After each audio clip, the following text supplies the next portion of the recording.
right, we're now going to solve some rational equations. So the point is to try to get both sides into a single fraction. So notice your equal sign is right here. So if I'm trying to get this side and this side into a single fraction, this one already is, which means I just need to get a common denominator and make a single fraction on this side.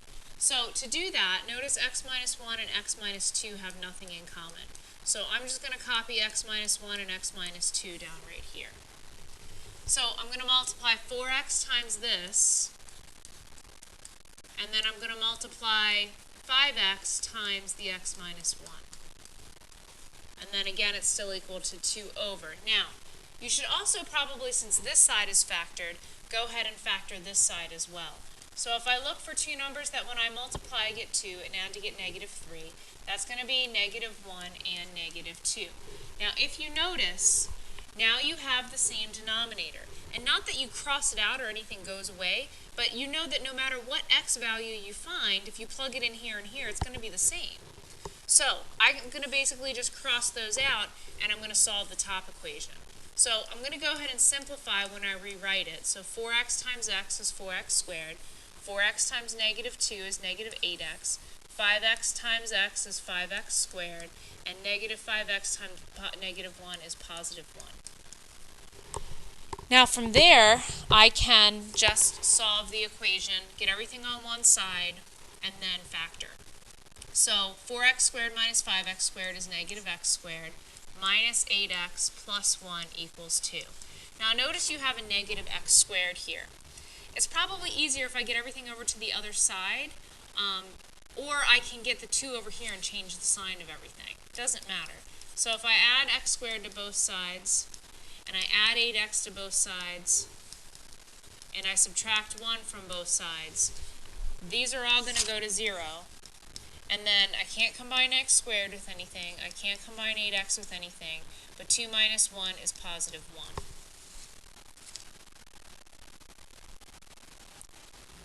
Alright, and I think that I have a sign.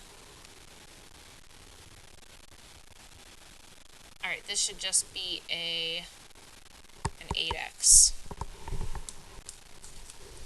Oh, okay, I found it. It's right here. This should be a 5x. Which means that, basically, sorry about that, this is going to be a +5x. So when I subtract 5x from both sides, this would be subtract 5x. I'm going to have 8x minus 5x, which is 3x, and then the +2. There we go.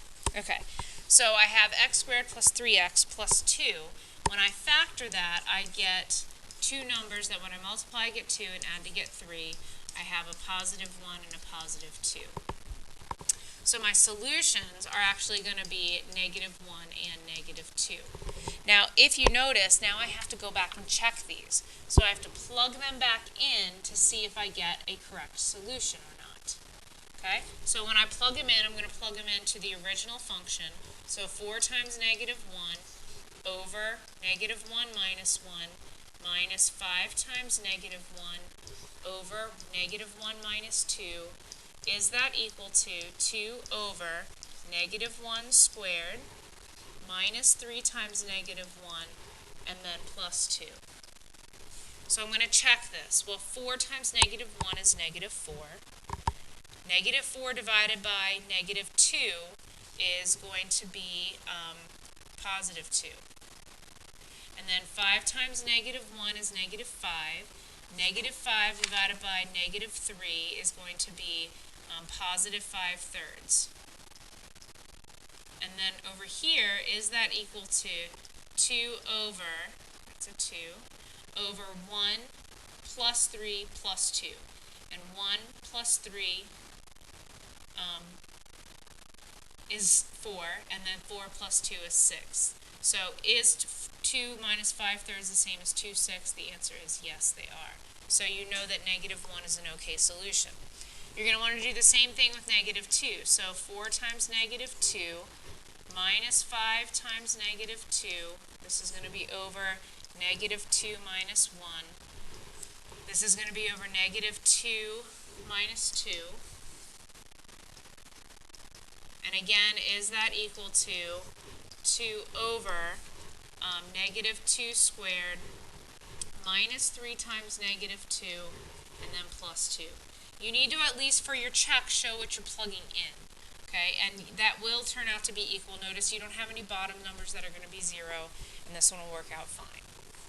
For number 5, again, you want to find a common denominator. So notice that 4 and x plus 2, I'm going to have to multiply the opposite ones by each of those. So x plus 3 times x plus 2, and then multiply the 7 times the 4. So minus 7 times 4. Now also what you're going to want to do is go ahead and factor this side, and if I factor a 4 out, notice that I'm left with 4 times x plus 2 on both sides, which means I can drop them and just solve the equation that's on the top. So I'm going to go ahead and FOIL. I get x squared plus 2x plus 3x plus 6 minus 28 equals 2, and that's the equation I'm going to solve. So if I subtract 2 from both sides to get this equal to 0, and combine like terms, I have x squared plus 5x, that's 2x plus 3x. 6 minus 28 is negative 22, minus 2 is negative 24 equals 0. Then when you factor that, you're going to get two solutions. You're going to get x plus 8 and x minus 3, which means that your solutions are both negative 8 and 3. And again, you're going to want to do the same thing you did for the check in the first one, which is plug those back into the original function, at least show them plugged in to show that you get the correct solution.